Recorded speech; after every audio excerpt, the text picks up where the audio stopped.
who are diagnosed with autism.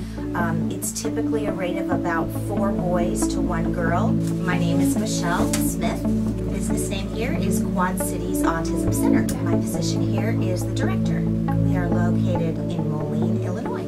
I run the center as the director. I started the center about 3 years ago, and I kind of oversee all of the programs that are running with our children. I'm involved in the assessment when we first have children come in, and I oversee their assessment programs, and we set up individualized programs for each and every child. We have 10 staff that are currently working here at the Quad City Autism Center, and we work with about 25 children. Every individual instructor here at the Autism Center's path has been a little bit different, but they just really go through a lot of hands-on guidance. The age group that we work with here at the Quad City Autism Center is age 2 to basically 12. Many of our kids yell and scream or throw things or drop things or maybe even use self-injurious behaviors as a form of communication, because many of the children come to us with a huge deficit in their communication system. The very first thing we start to do is teach a functional communication system. If you see a child in one of the grocery stores having a meltdown, that you don't judge too quickly of maybe what's going on. When my son was diagnosed with autism at age 2.5, I said to my husband, take me to a bookstore. And I bought 13 books.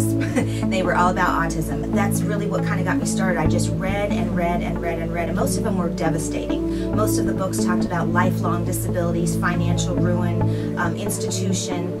And it wasn't until I came across one book that was about the model that we use here at the Quad City Autism Center called Applied Behavior Analysis that I felt I had some hope.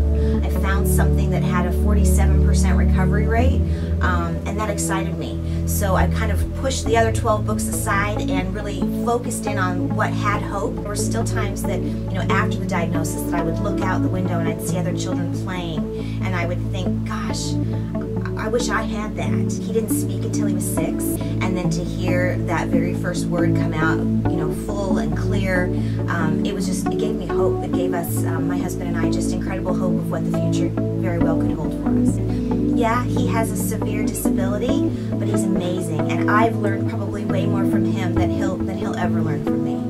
I want the Autism Center to just touch hundreds and hundreds of lives. That's my heart. My heart is to just spend the rest of my life helping children become everything they can be despite a diagnosis of autism.